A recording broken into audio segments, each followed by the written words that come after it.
Hey there, it's Katrina today on Therm O Web's channel here on YouTube. Today I'm going to be working with Waffle Flower Crafts. We had a swap with them. I used the Lacy die set, the Let Love Grow stamp set and coordinating dies. I also used the rainbow stamp set, and then the coordinating dies that went with it. I just used the cloud and then the little cloud die out of the rainbow set. Then I also used some fun Deco Foil. In the video you won't see the Summer Rainbow because I'm only showing you one of the cards I made, but I worked with Summer Rainbow and then Lapis Watercolor, which I just love the watercolor effects with the gold and stuff. I also used the new Gina Amalgam ink, which is waterproof, Copic marker friendly and everything, the 3D foam squares, the Memory Runner XL, and then the fun purple tape. And I almost forgot, I used the clear toner sheets in Groovy and then the Deco Foil adhesive foam sheets. They're a little bit thinner than the 3D foam squares. I went ahead and cut out an A2 sized sheet from the Groovy toner sheet so that I could foil it. And I also went out and went ahead and cut out an A2 card base out of Gina 110-pound white cardstock. Now I'm going to admit I am new to watercoloring and I'm still trying to figure out which papers and watercolor mediums work for me. I found that the Zig Clean Color Real Brush markers work pretty good. I usually use a one round brush to watercolor with because it's got a finer tip on it. And then Canson Bristol paper is really good for the Zig markers. So I inked my stamp up. I love that little sprite. She's so cute. With the Gina K black ink, and I stamped her down on the Bristol paper. And honestly, I didn't let this really dry that long at all, maybe 20 seconds tops. The easiest way I have found to watercolor for me, and that's just me, is to put my color on an acrylic block and then pick that up with my watercolor brush and some water. And then I can tone down the color, make it a shade that I want it. If I need a little bit darker, I can just grab some of the marker color and without adding water and that kind of thing. So here I started with that blue-green color, or actually no, I take that back. I started with that medium color in the middle. I found that if you start lighter, it's better, and then you go darker. And so I started coloring in the stems and the leaves.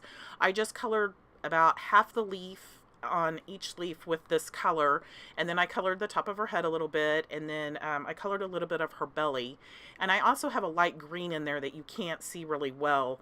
I use that for the bottom of her, underneath her hands.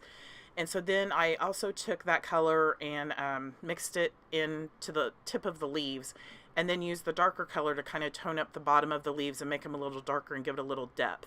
And then I made part of her face and her little belly yellow. I just thought it went really well together. It was a neat color combination. I happened to do it on a piece of scratch paper before that. And then her eyes, I made them a light gray color. I thought the gray would look really good. Then on the strawberries, I took a light pink and went over all the strawberries with a light pink. I don't think I toned it down any. And then I took a little bit of the red and did the top and then pulled that color down with a little bit of water to kind of tone it down a little bit and make it a little bit lighter. I was going to add black little seeds on there, and then I just decided not to. Oh, there's where I did her eyes. So then the flowers I did in a yellow. I decided I was going to leave them white, and then I'm like, no, I like that yellow color. So I did a yellow, and then I added a little bit of orange to the middle of the flowers. Now, the little flowers on her cheeks, I did in a little very pale pink. It's really hard to, I think it was tea rose. And I'll list all the colors down below so that you know what I used. Once I had her colored, I let her dry for just a few minutes, and then I cut her out with the coordinating die that came with the die set. I just ran it through my die cutting machine, holding that die in place so that I got a good cut with my purple tape that I love. And then I popped her out, and look how cute she looks. Isn't she adorable? Next is a trick I learned from watching Shannon at Waffle Flower Crafts, her videos. The cloud die and the cloud stamp were really small in the rainbow set, so to make it a little bit easier to line those up, I die cut the clouds first and then used my negative space, put the clouds back in, and then stamp the clouds individually one at a time on the die cut. It's just easier to line them up that way, and since I'm not that good at stamping, it was an easy way to get the clouds done. Now it's time to foil that Groovy clear toner sheet that I had previously trimmed. I used the Lapis watercolor on this. I took my parchment paper and a piece of cardstock to use as a shim, put them through my laminator, and look at that shine. I just love that blue and gold color. Off camera, I cut out 2 of the lacy die squares. I cut one out of the Gina cardstock and then one out of the Canson Bristol paper because I wanted to watercolor on it. Here, you'll see why I wanted to cut 2 of them out here in a minute. I'm trying to line them up, figuring out exactly which way they go, because I want to stack one of them on top of the other one, but I want to cut that lacy die part off because I don't want that watercolored. I just want that to be white. So I trim it off my one that's been cut out of the Canson Bristol paper, and then I grab one of my Zig clean color markers and start coloring, and I probably should have got a darker color, but I like this blue-gray color and I just went with it. And I got a big flat water brush. These are great if you're wanting to spread color. I did this on my other card that you can see in the pictures, and it worked really well with the pink marker that I used. So I'm kind of sitting there kind of trying to let it dry a little bit, and then I decided, no, I'm not sure. I think I want a little more color. So I added a little more color to it and added a little more water to spread those stroke marks around so you couldn't see them. And then I took my Memory Runner XL and adhered that clear toner sheet onto the back of my card base. Actually, the front of my card base, sorry. And it works perfect for the clear toner sheets because you cannot see it. You cannot see it at all through the clear part.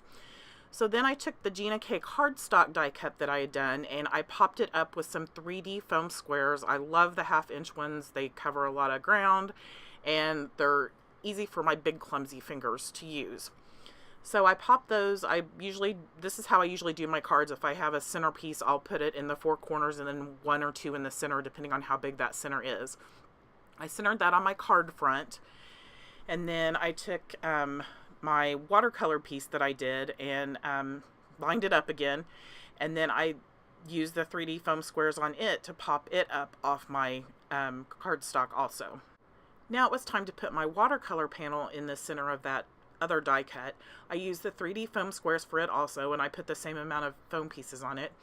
And then I was going to put my little sprite on there, and I grabbed the wrong one. I grabbed the first one I colored. That's the one I colored on camera. I used the Deco Foil foam adhesive for her. The card was already getting pretty thick, pretty much too thick to mail.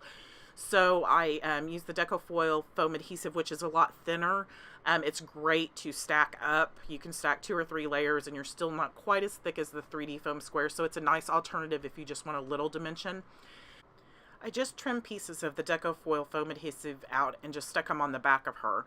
For the clouds, I just used the Memory Runner XL. I didn't want a lot of dimension to them, and it was just easier because they were so small. I just put a little bit of adhesive on there and then just placed them down. And it's great too because you can lift up something if you need to and move it around, and it won't rip your paper. I stamped my sentiment off camera, and I used my trimmer to trim it down, and then I needed to trim it down a little further, so I got the old handy dandy scissors out.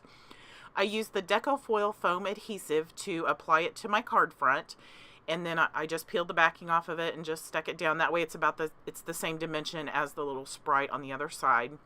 And then I tapped it down with my little poker tool just to make sure it was on there. And then there's my finished card. It's all shiny and fun and colorful, and I just love how it looks. I'll list all the marker colors down in the description below so that you know what I used. Thanks for stopping by the Therm O Web channel today. Have a great day.